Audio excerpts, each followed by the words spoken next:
back to Sick. See you next Tuesday. Today's Tuesday. I'm Annabel. I'm Ben. And this is 2025. Yes. This would have been our first episode of the year. It should have been. And we've aired out our complaints in the previous episode. Go watch that. Linked below. Yeah. However, we did have to do a Golden Globe recap because they decided to be super early. Exactly. So we were flexible, but now we're back to regularly scheduled programming, and we're going to do a little reflection on the year that's just passed before we fully dive into the new cinematic year. You know, okay, actually, before we dive into I'm changing the episode. Actually, let's just do something completely different.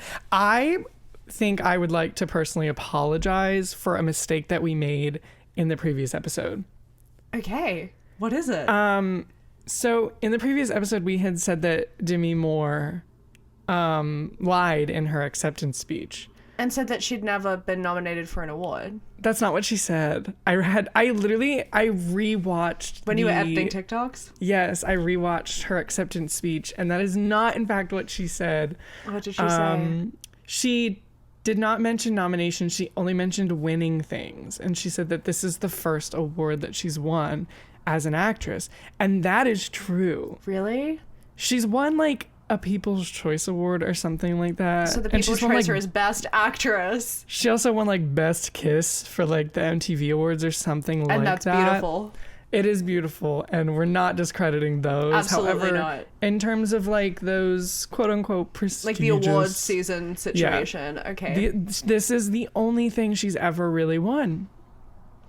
Well, so this is my formal apology to Demi Moore. I guess this is also my formal apology to Demi Moore. I didn't mean to spring an apology on you so early. I think it's actually best to address the pod and try and get through this controversy as quickly as possible. Yes. We've heard your comments below. We heard you, Demi, and we're really sorry. We love you, Demi. We love you. Are you kidding? We love you, and we always have. And we love your dog. And we love Pilaf. I think we just thought you were lying, surely, because you should have won many an award. That's exactly what was going on in our heads. We were like, there's absolutely no way. There's no way. Because she's just the best. Couldn't agree more. The best actress, Golden Globe winner 2025. Here's hoping for an Oscar. No, absolutely, I'm rooting for her. Please, and Academy. Actually crazy because of the way that like the whole movie is like about her being like a washed up actress. And Hollywood trying to like age you out. Yeah. Exactly. And look at her winning accolades awards. For that. That's incredible if you ask me. And it's also actually incredible if you ask me. Ask either one of us. Demi, I'm sorry. However, back to your regularly scheduled programming. Back to it. I'm glad we got business over and done with before we are allowed to get into what we're actually here to talk about today. We are, and I'm so excited because this was the first episode that we ever did. We were together. We were. It was one of our 3 episodes where we were together. That's crazy that we only have 3. And it was one of our international episodes, this one.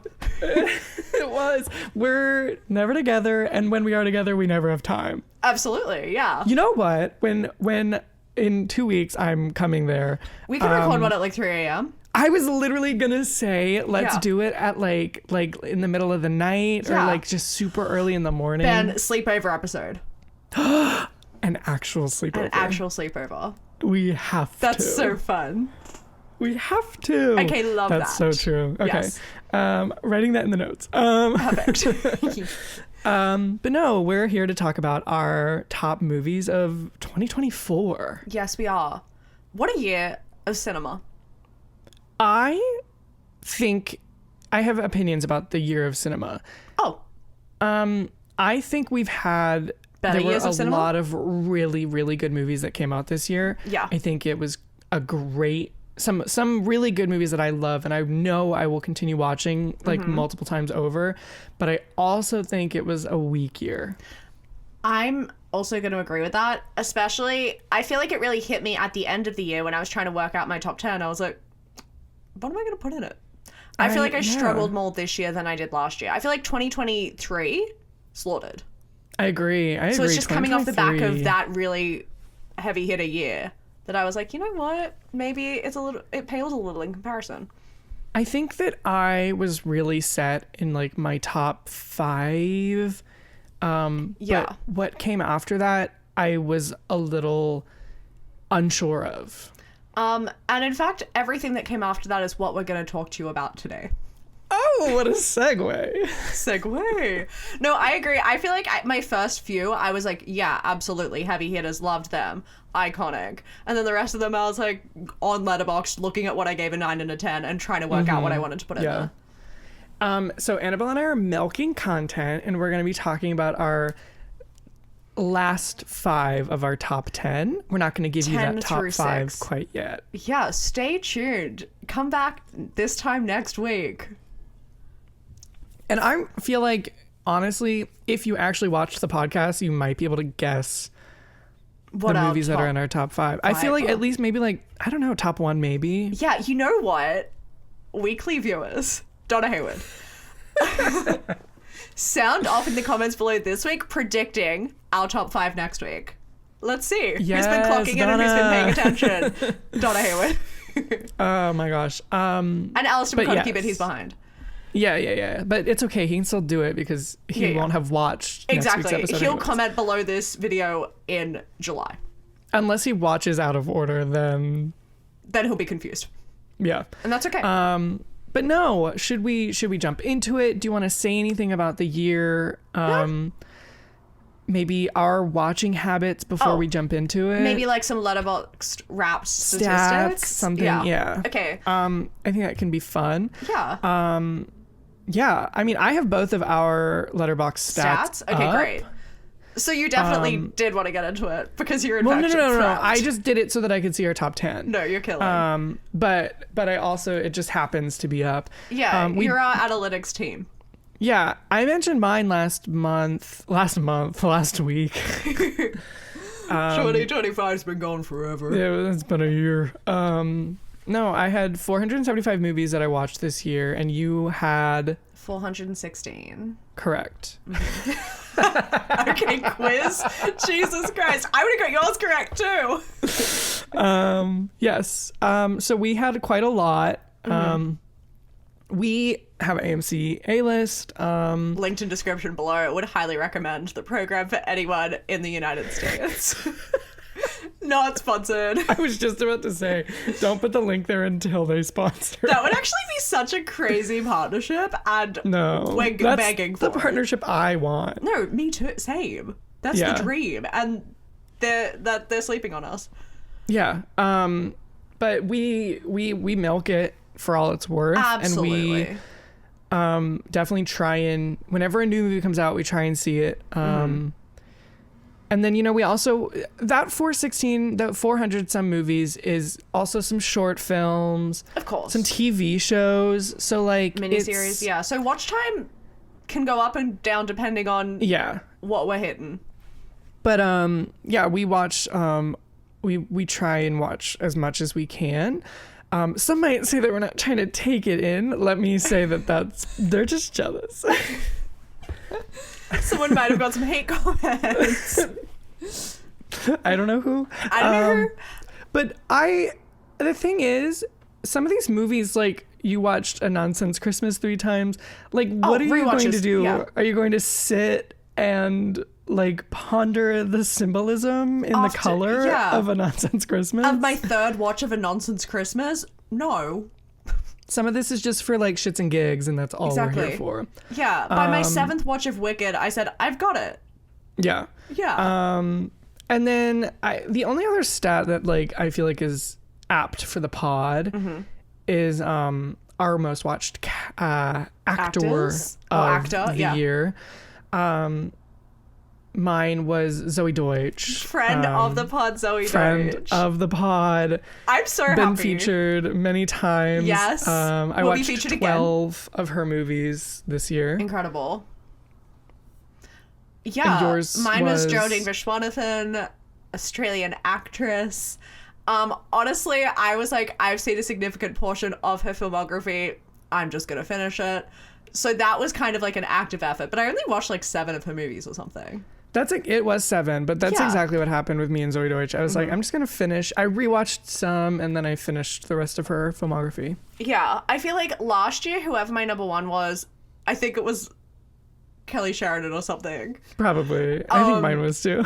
Yeah, that was like an accident. I mean, I guess we were gunning for the Barbie movies, but it's not like we need to finish her filmography. Whereas this year, I'm like, yeah, that makes sense. I did actively try and watch her movies. Yeah. But yeah, so that was our year. Why don't we jump into some of our faves? Let's do it. We'll start with number 10. We have some overlap. We have some overlap. Obviously. It happens, and that's okay. We expected that. Make a larger pool of great movies, and maybe ours will be different. That's so true. But we also have very similar tastes in a way. So hit me with your number 10, Annabelle. Such a good question. My number 10 is Juror Number 2. It is a film we saw most of together, Clint Eastwood. Yeah, we watched the first 2/3 together, probably. Yeah, and then I had to run to a rehearsal for a play that never happened. Oh my god, you're right, it didn't happen. I was thinking about that the other day, and I was like, I could have just stuck it out and watched all of Juror Number 2. It's true. I finished it. She finished it on her own time. Yes. Great movie. This was in my first draft of my top 10. Yes. I think what drew me away from it, I said this to you, was my second watch. And I also just find the court to be entirely unrealistic. Like, it's, I mean, well, yeah. But again, I'm not going into a movie looking for something to be realistic. The plot's fun. Yeah. The plot is fun. And I understand, like, I feel like it's a movie that you're captivated by because of the tension and the anxiety, but once you know what happens, maybe on a second watch, that tension's alleviated, and then I understand why. Yeah, that's the thing. When we first watched it, I had zero clue what the plot was. I literally only knew Zoe Deutsch was in it. That's all I knew, and I knew Nicholas Hoult. But when we got into, like, the thick of it, I said, What's happening? This is crazy. I could have probably gone to my head, guessed it was set in a courtroom, but that's it. So yeah, I guess we should give a little rundown of what it's about. And I guess because it's on my list, I might have to be the one to do it. It's your job, yeah. Okay. Nicholas Hoult is a man, and he is married to Zoe Deutsch. She has a baby on the way. He's called up for jury duty, but obviously he doesn't want to do it. He needs to stay home with his wife and his incoming family. But lo and behold, he's picked to be on the jury. And the two lawyers are Toni Collette and Chris Messina. As the case begins to unfold, you see that a man is accused of murdering his girlfriend in the dead of night on a highway. Nicholas Hoult realizes throughout the case that he in fact was on that highway, and he was in fact in a car, and he hit what he thought was a deer, but was it the woman? Watch the movie to find out. I find it funny because how in God's name would they never once be like, oh, she was hit by a car? No. That's like, why did it take like halfway through the movie when they were about to wrap up the case to be like, wait, could have been a car? Like, wouldn't that there be an indentation on the body? It wasn't even them. It was the jurors that said that. Yeah, no, it was the jurors who said like, actually, that was another thing. Like, Nicholas Hoult obviously like clocked it, was like, maybe it's me. And then as the jury was about to be like, okay, let's wrap this thing up. Clearly it was the boyfriend. He started being like, well, and then planting seeds of doubt in their mind and self-sabotaging out of guilt, perhaps.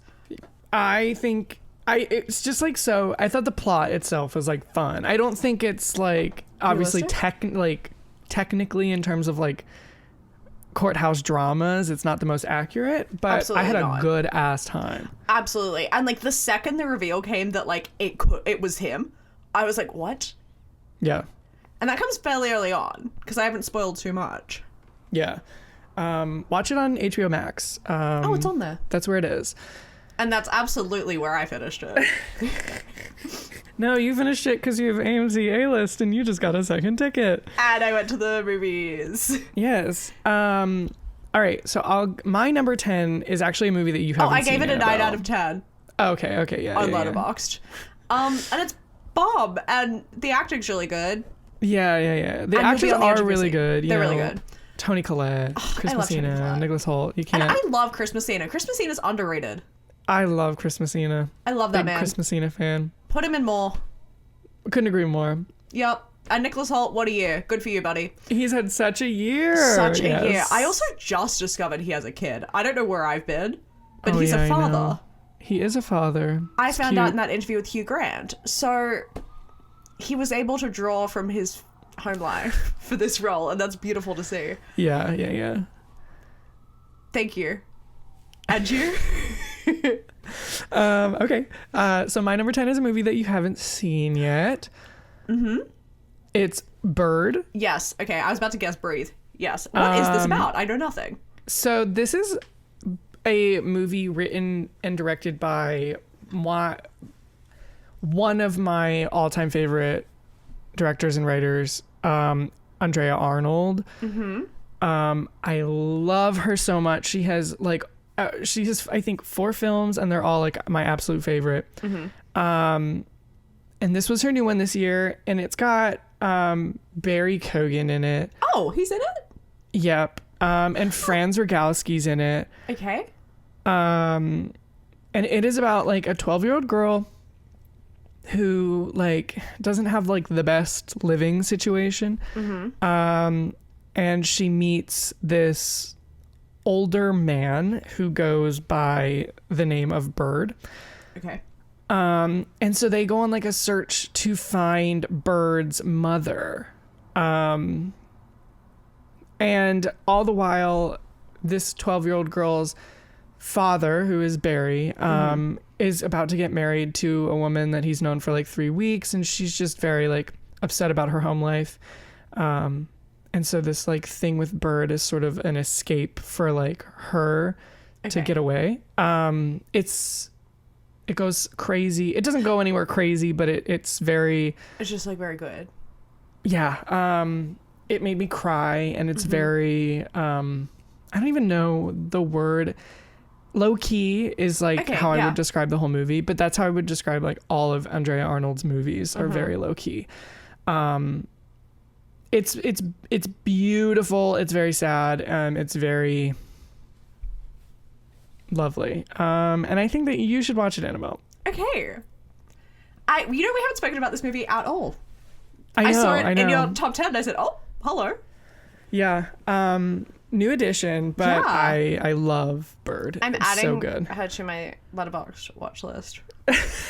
I'm honored that I can be the person to finally get you to add a movie. The first influence that you've had on me on Letterboxd. I'd argue I've had multiple, and this is just... You're doing it for the viewers. You're no uncolly YouTuber. I'm doing it because, I'm being watched right now. I've got a reputation to uphold. Yeah. Thank you. But yeah, I think that the biggest thing about it is Barry Keoghan's in it. He actually dropped out of Gladiator 2 in order to be in this movie. Really? Yeah. Who's he supposed to be in Gladiator 2? I'm pretty sure he was supposed to be... Fred Heshinger? Or... Joseph Quinn? Joseph Quinn. I'm not sure. I just have no idea. But I won't lie. I personally would rather work with Andrea Arnold than Ridley Scott as well, but that's just me. To each their own. Yeah. Because maybe he... I don't know. I was going to try and Google to see... who he was going to play? It was Fred Heshinger's character. That makes so much sense. Yeah, like casting it mentally, I was like, I could see him as a little freak. Yeah. And I have seen him as a little freak. For sure. Yeah. Okay. Why don't we move on to your number 9?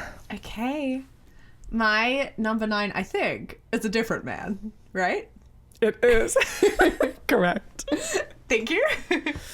A Different Man, starring Sebastian Stan.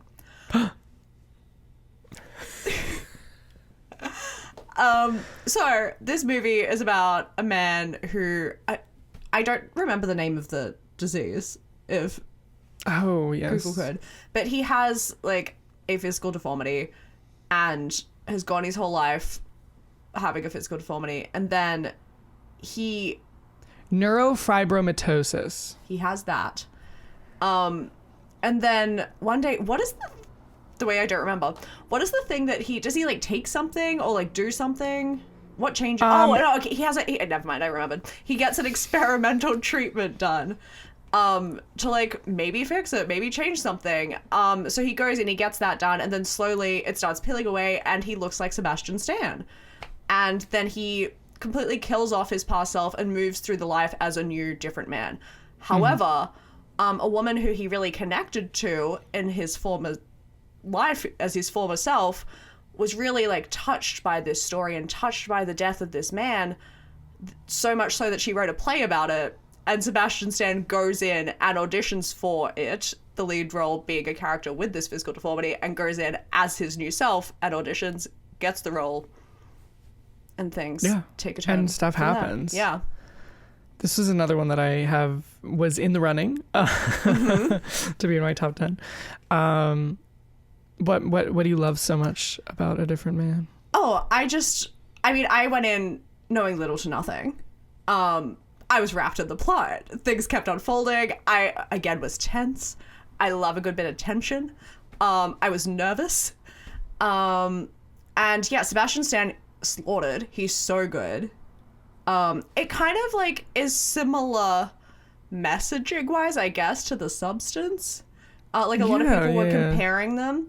And I saw a lot of people preferring this over The Substance and saying, like, this is what The Substance should have been. And maybe The Substance will come up in my top 5, we'll see. I don't necessarily agree with that.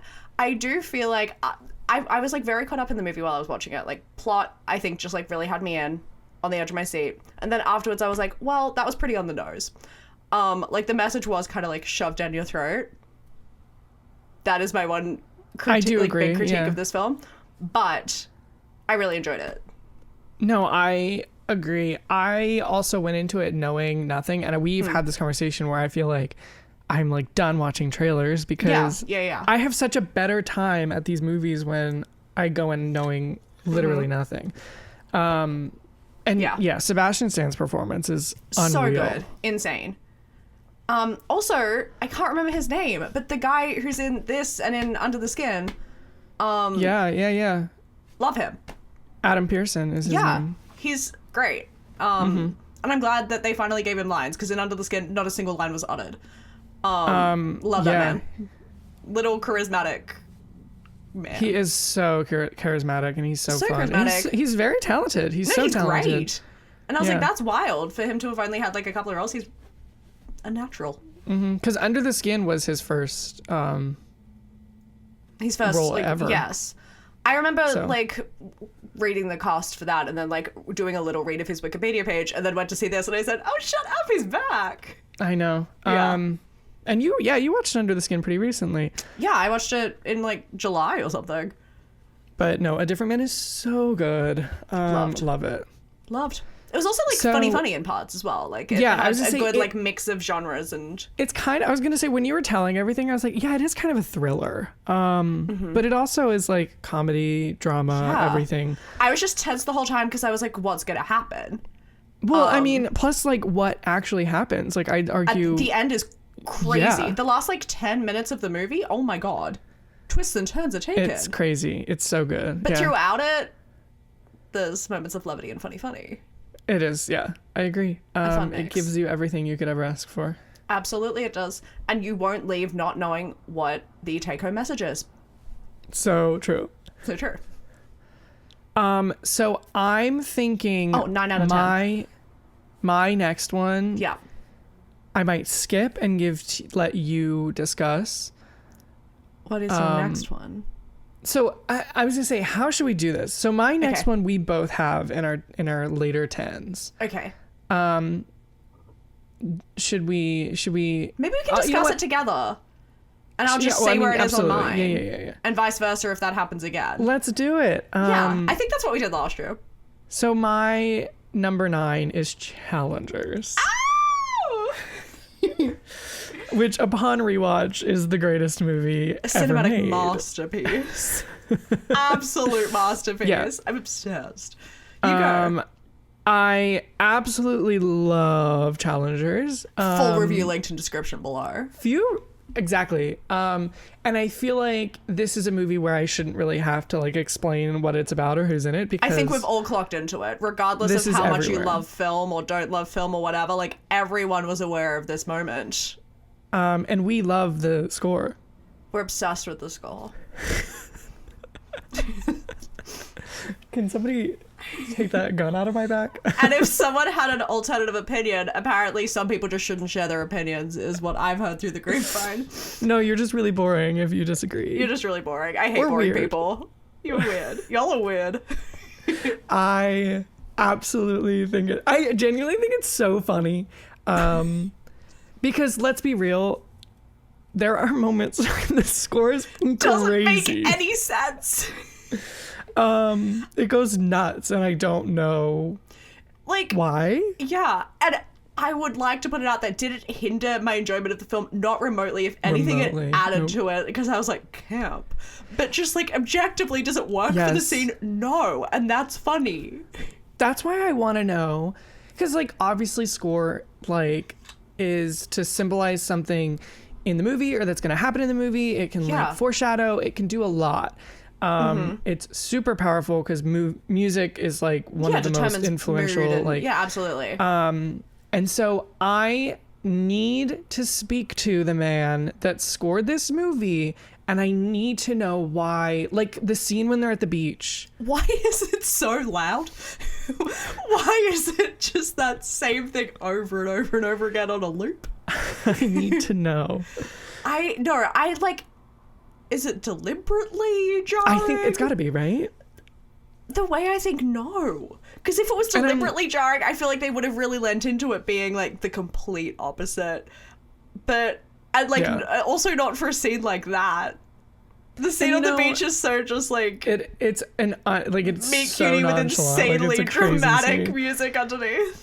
But like I actually I don't know about you. I can't speak on your opinion, but I like completely agree with the guy that commented and said that Yes. the tennis scenes are scored really well. I think they I agree. are. I absolutely- I think no. that is the perfect score for those moments. Could It's not agree like more. energetic. It's exciting. Yeah. And that's exactly what you're supposed to feel. Absolutely. And When we went POV ball, I feel like that score like really amped that up. I said, I am the ball, couldn't agree babe. Like I was more. in it. I was on that court. But yeah, so I fully agree with that. But then like, yeah, it's just like random moments that I'm like, I was taken out of the movie and distracted by the score because I was like, what are we doing here? And I also feel like the people that disagree with us, one, either haven't watched the movie or have only seen it Yeah, and once have only are, heard the are score and thinking loved about the- like the those song on its own. moments that are super popular. Yeah. Because the scene where they're at the beach and that score, that's not something that everyone was talking about on the internet. Like, that's crazy. No. That is the first moment that's the first moment I remember being taken out of it whenever I Yeah. first watched it in like April or whatever. I was like, wait, what? But, and then I went back in and then I was taken out again at some points. For those who don't know, Challengers yes. is about two childhood best friends who play tennis together. Mike Five When they go to college, they sort of separate, and one goes to become pro and one goes to school. And all the meanwhile, there is a very talented tennis player played by Zendaya who sort of breaks the boys up.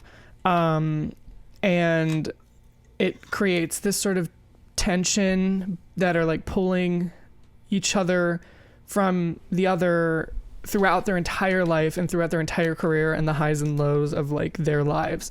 And that's it. You can watch our episode for like the full rundown. We dive in. We do. Yes, and what a film. It's so good. And it's so okay. And I mean this in the best way possible.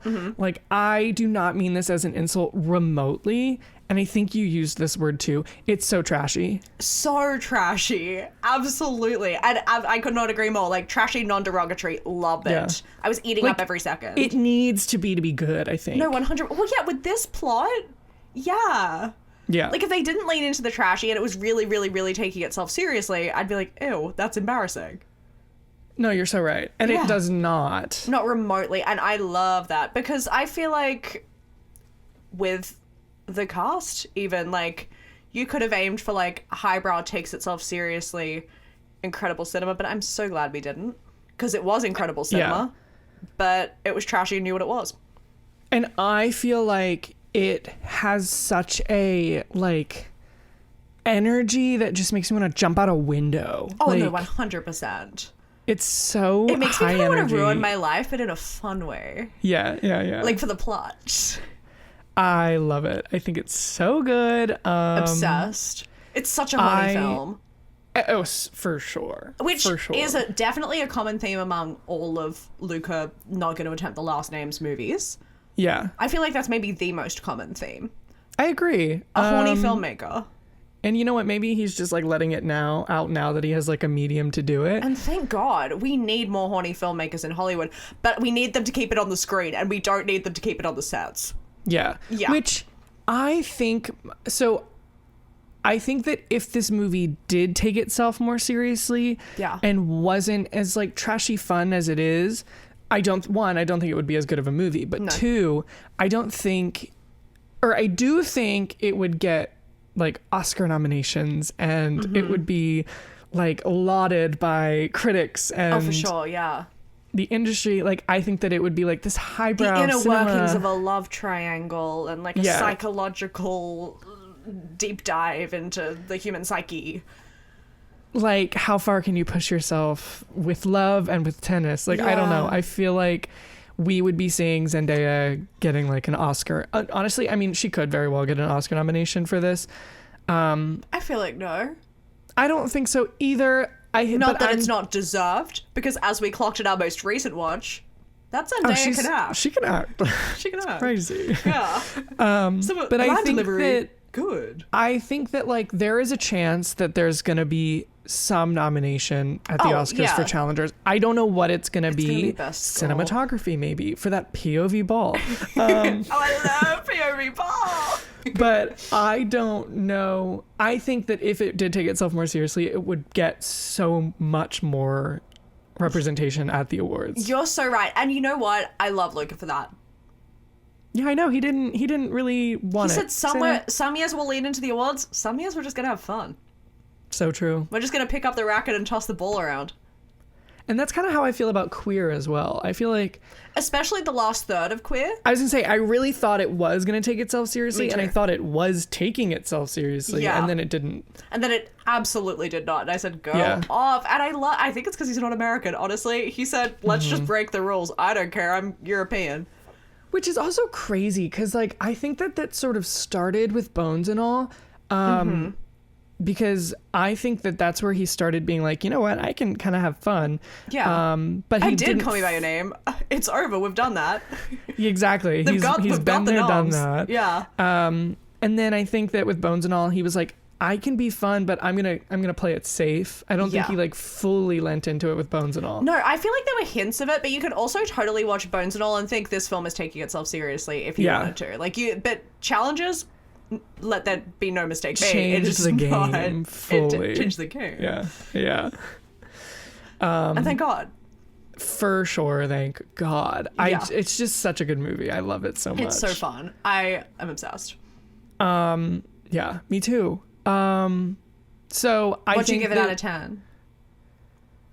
Okay, I gave it a 9 on my first watch. On my second watch, I gave it a 10, and then You changed it. And then I rewatched Call Me By Your Name, and I gave it back to a 9. Why can't they just both be 10s in different arenas? I don't know. I think it's because when we were watching Challengers for the second time and I put it up to a 10, we were talking about how we're like, this is Luca's best movie. And then I rewatched Call Me By Your Name, and I was like, no, it's not. It's not Luca's best movie. And so I put it back down to a 9. I think I'm happy with it at a 9. I think that's where it needs to be. No, I agree. I mean, that was my first instinct, too. And then it wasn't.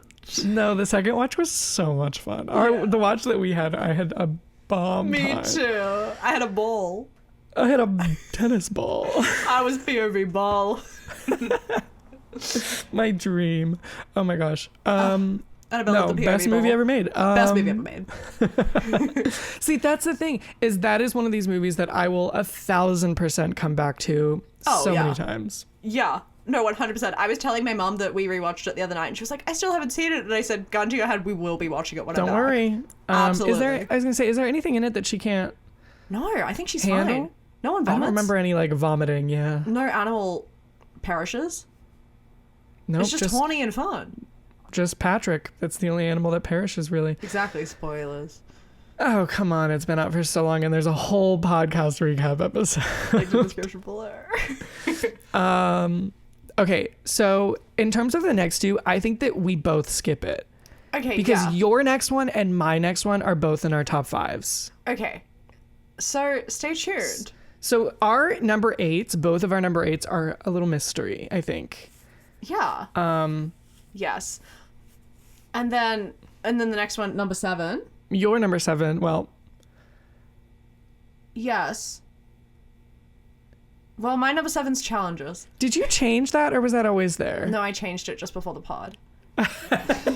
Oh, just before the pod. I thought you changed it like I changed the order of 6 and 7.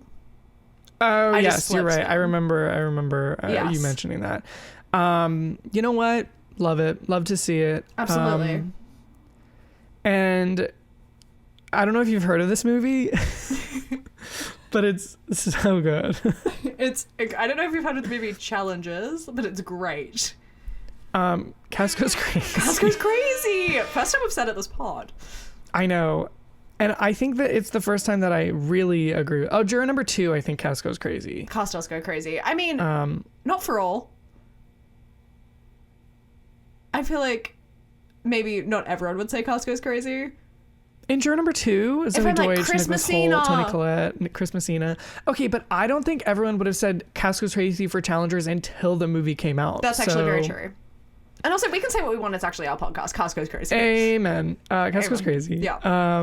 Casco's crazy definitely for us in juror number 2. Yes. But yeah, we're going to skip her number 8. Her number 7 is Challengers. My number 7 is Gladiator 2. Love. Box office. Oh yes, podcast below. link in description below. I love that we're doing this year's award season and actually watch the movies as the year went on. Like, that's so fun. What do you mean? Oh, how we can like revert back and say, hey, we talked about this. I know, that's why it's fun to have a little. It's fun to have a podcast. Paper trail. That too. Yes. So Gladiator 2. Mm-hmm. Wait, what was your number 8? Oh, we can't say. We're not. Okay, to be determined. Yeah. See you next week. We'll talk about that next week. Gladiator 2 is Ridley Scott's sequel to his Gladiator 1, which was 4 years ago. Mm-hmm. Paul Mescal, Pedro Pascal, and it's, just the story of Lucius, right? Am I making that up? Yeah, no, that's right. Son, basically sort of grown up now, and he's like fighting his way to like a free empire, sort of. Yeah. It's got Barry It's the Roman Empire. Yeah, Barry Keoghan is not in it. Fred Heschinger, Joseph Quinn. This movie was so much fun. I agree. Again, camp and fun. Yeah, which I feel like is what you'd expect from a Gladiator movie. I don't know if it's what I'd expect from a Gladiator movie. I know it's not what you'd expect because you think it's made for boys. And it is, but I still had a good time. The boys chucked me a bard. And it's so, like, the thing is, I feel like you could watch this movie in any language and still understand it. Yeah, I agree. Which, love an easy watch. No, absolutely. You've got, like, grand sets. A lot of it's physical fighting. People's facial expressions tell you whether or not they're angry or happy. And people die, and you can see that. So I agree. Yes. Which is nice. I do think that this comes with a strong bias on my behalf. I love the original Gladiator movie. So I was very excited for the sequel. And on top of that, I love Paul Mescal. So I was very excited about that. It's truly a perfect storm. And so there is probably a little bit of bias, but like I had such a good time. I was going to watch it today, actually. Stop. But I didn't. That's crazy. But I'm going to watch it again very soon. I feel like while there sure is bias in that, I feel like everyone kind of loved. And I was talking to some people at work who have their top 10s. It made it in other people's top 10s as well. It didn't make it in mine, but that's okay. I still gave it. You hate it. That's fine. I hate man. Well, no, and I still gave it a 9 out of 10.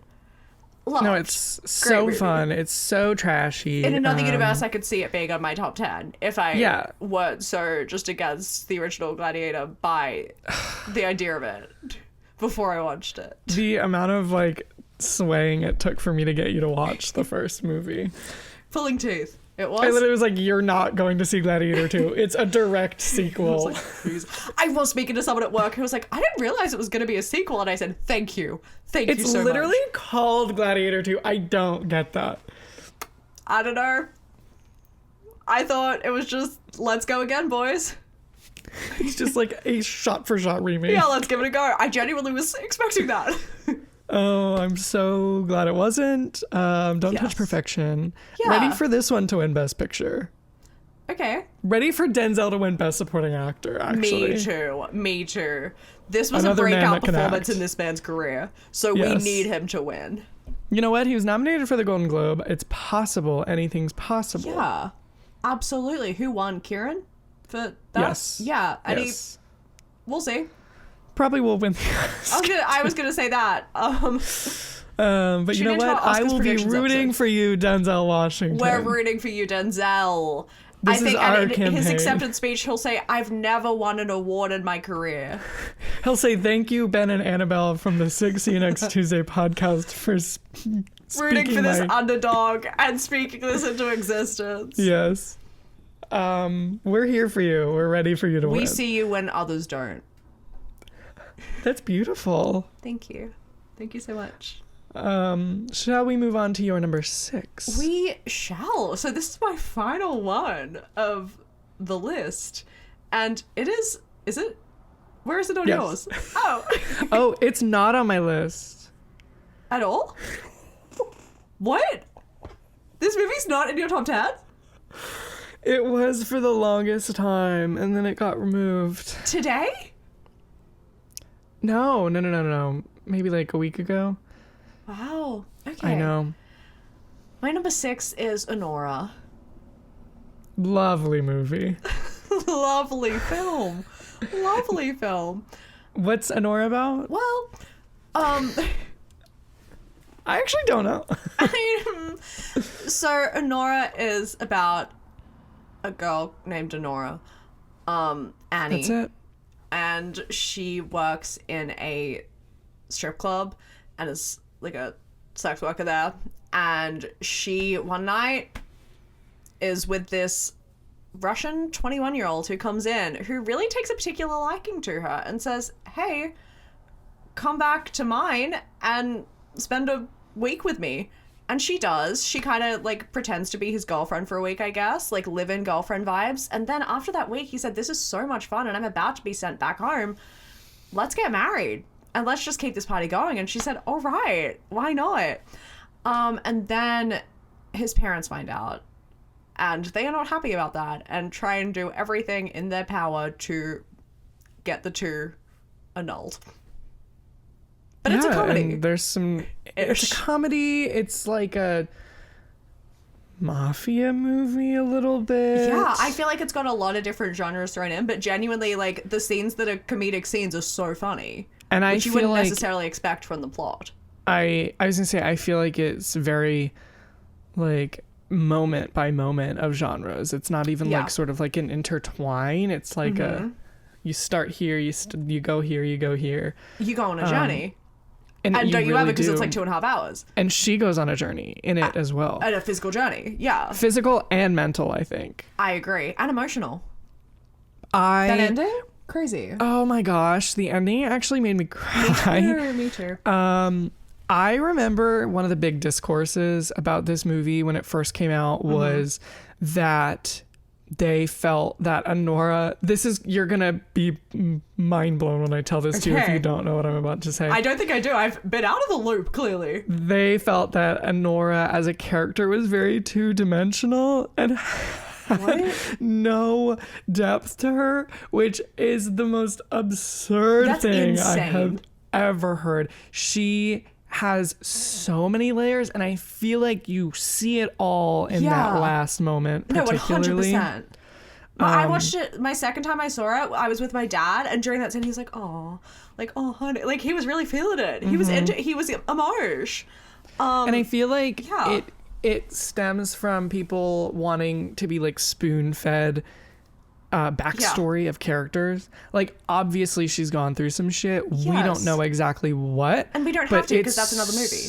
It's another movie, and it's so evident that she has. Like, we're not questioning anything. No, that's crazy. I'm actually so sorry, because like, what film did they watch? Exactly. That's what I'm saying, is like, I feel like we're in this like this world now. Oh my gosh. Okay, kind of related. Yeah. But I just like, in terms of like how people are consuming movies, did you see that thing about Netflix?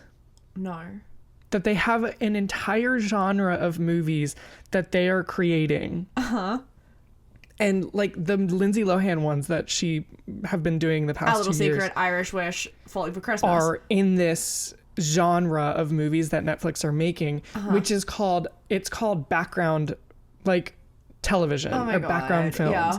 And so the characters are on purpose, like, telling exactly what they're doing and what happened in the past and like what they're going to be doing, so that people who aren't paying attention can just hear that and they don't need to watch the movie to understand. That's crazy. I hate it so much. I hate that. I feel like... But also, is that a catch-all to be like, yeah, that's why the writing's bad, because we're doing it deliberately? Can I say, a part of me hates it, but a part of me is like, go off. Like, the market's saturated anyways. Like, and who I'll watch cares? it. Exactly. Because I've watched all those films.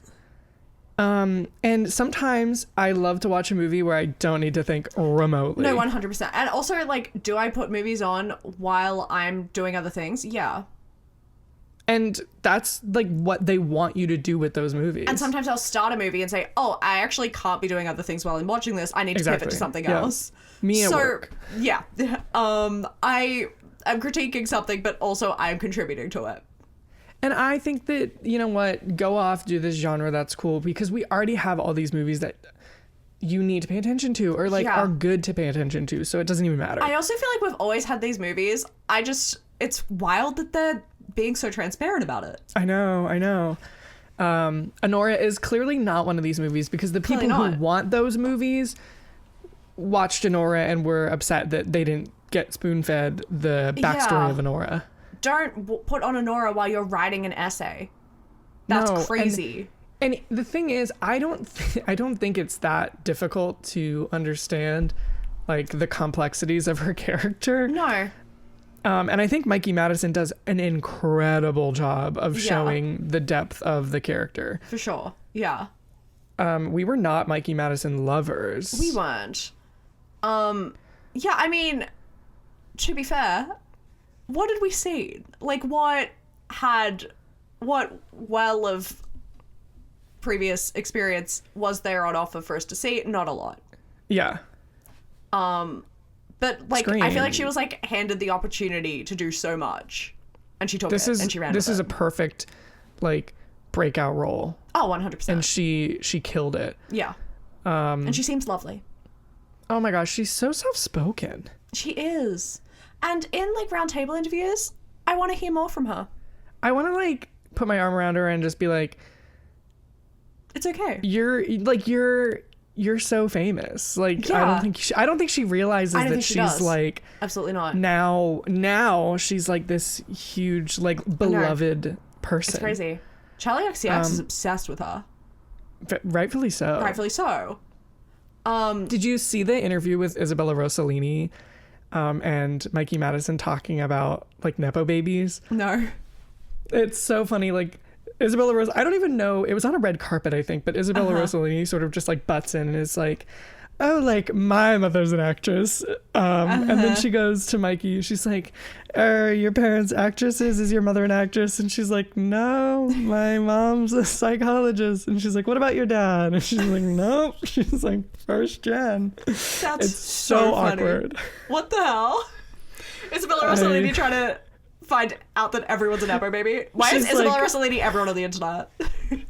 And what do your parents do? It's like the Salem witch trials, but for Nepo babies. What do they do?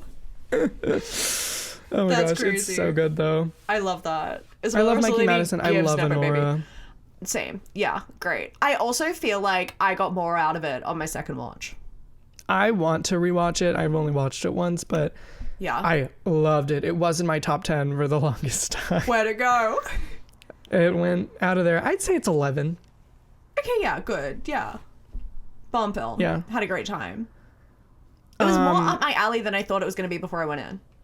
I was actually very, very excited to see it. I was excited because the hype had already come out. So I was like, what is this? So I was very curious to see it. But what I knew about it, I was like, I don't know. I don't know if it's necessarily going to be like... I was the same way. Yeah, but then I watched it and I was like, well, loved. I just had no idea where it was even going to go, yeah. Yeah, and even watching it, I was like, where is this going to go? But in a good way. Literally. In a good way.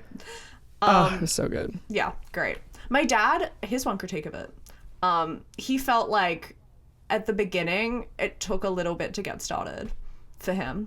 And then he felt like there was some stuff that they could have cut. It is long. It's long. A long movie. I don't know if I felt that way. I don't think I noticed. It very much moved very quickly for me. I didn't notice it, especially as you get into it, it moves insanely quickly, I feel. Yeah. So, I don't know. I feel like there's always that hump of exposition that you kind of have to get over anyways. Even on a second watch, I didn't feel like that, and I knew what was happening. Yeah. Interesting. But it's always good to chuck other opinions in the room. And you know what? We're allowed to have other opinions. And we're allowed to have other opinions. And you know what? Let's just all cohabitate in the space with these opinions, and that's okay. Okay? We're holding space for other people's opinions. We're holding so much space. We're holding so much space. And I don't hate boring people. And I don't think y'all will win. Okay. Anyways. I'm gonna have to be putting a lot of screenshots into the edit. Did you screenshot them? You did. No, I sent them to you. You're right. Yeah. I was like, I did not. So my number 6 and my last one of this episode is what basically kicked Honora out. Yes. And it was the end. Oh, sure. Wait, I forgot that you did that because it wasn't watched this last year. Yes. This is an apocalyptic musical. It's a musical? Oh, wait, no, yeah, you told me. You said the songs. I was going to say, if you didn't click and clock on real quick, I was about to throw hands. No, I'm back. Starring Tilda Swinton, George McKay, Michael Shannon, and Moses Ingram. Is that Trisha Paytas' husband? She, I think she's mostly known for The Queen's Gambit, but she's been in a lot. She's from Baltimore. Oh, shut up. Do you know her? She's a queen. Yeah, personally. Yeah. So the end is basically a musical that is set at the end of the world. And we are following, it's like that timeless tale, like that story that everyone tells you of like, what happens if like you're the only people on the planet after the apocalypse happens and there's a knock on your front door.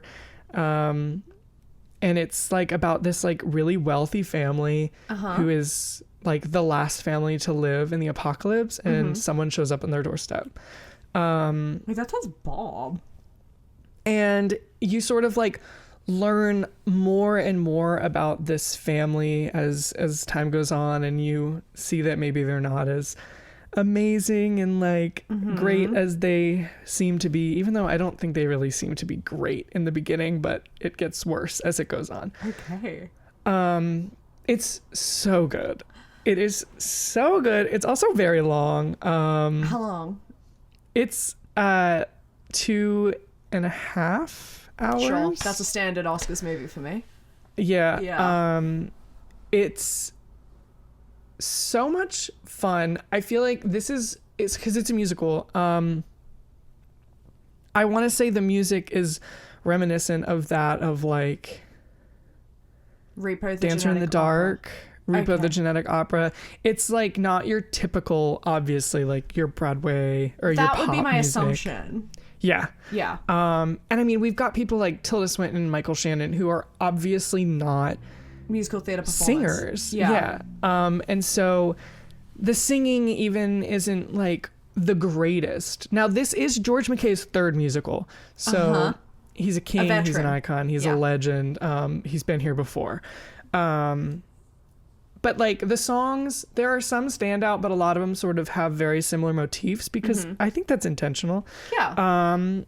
And it's just so unique. And I think it was so fun. I love a plot of like end of the world. I love The Walking Dead. And it was just a great time to see like the songs like happen. Like every time they started singing, it was like, hell yeah, another one. Yes. I also feel like this is gonna sound crazy, and sometimes for some musicals I agree with it and sometimes I don't, so I'm gonna be contradicting probably stuff I've said in the past, but I don't necessarily think that a musical has to have good songs. I mean, some of them kill anyway, but like quote unquote good songs. No, I know what you mean. Like, because it's a medium of storytelling. It's just like an interesting medium of storytelling. So they don't necessarily have to be songs that you're going to like go and listen to on Spotify separately outside of this thing. Yeah. And you're so especially right. for something that's like experimental and taking risks. Like, I don't necessarily need that. For like something that's camp and trashy and just like a money making thing, then like, yeah, okay, have good songs, because what else are you bringing to the table? But if you're taking like risks, then don't necessarily do that. I think something that in terms of how you're like, because like obviously in musicals, like the songs are a way to move a story along. Yeah. This does exactly what like a musical does, in the sense that a lot of these songs are like the inner thoughts, monologue, or maybe something that they wouldn't say normally. Yeah. Like it's always, there's a reason that they're singing these songs. Good. Yeah, great. Which is why I think I like that it's a musical, because a lot of the songs are like their inner monologue, and I'd rather hear them sing it and do a whole number than have a voiceover. Like, like narration, or have them explicate it really unnaturally. It's a very fun way. Yeah. In a way that like you would obviously never think that like this type of movie is a musical. Yeah, that's so fun. I didn't know anything about it except that cast. Yeah. And now that you've told me this, I want to watch it immediately. It's so much fun. It's and I feel so like I'd good. love it. You know who wrote and directed it? No. Joshua Oppenheimer. Shut up. Which is interesting because he's like a documentarian. Wow. And I think this is his first like full length movie that's not a documentary. Huh? That's crazy. Yeah. Good for Mr. Oppenheimer. Do you think he's related? He's gotta be. Honestly? Like, he's gotta be, right? Like, I think so. How many people have that last name? Clammy said that someone in her class is the last name Oppenheimer, and they are related. Okay, so this guy's gotta be related. What's Oppenheimer's real name?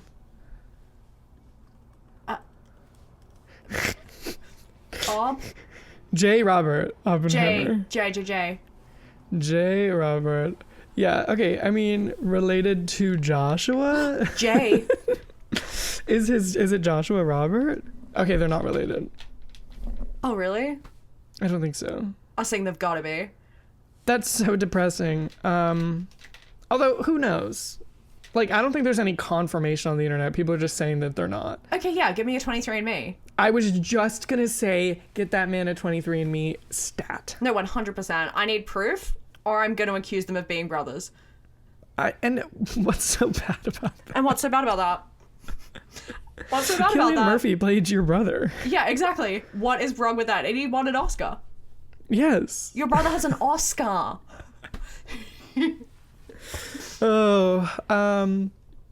That's our our latter half of our top 10. Absolutely it is. You've just heard 10 through 6, mostly except for the ones that we didn't say. Because they might make an appearance next week. Yeah, like we said, that these were the ones that we were very fickle about. I kept changing mine constantly. Clearly. And so did you. No, I did. Well, yeah, I wasn't sure what to put on that in the first place, and then even did like a switcheroo just before the pod. Yeah, like it's not.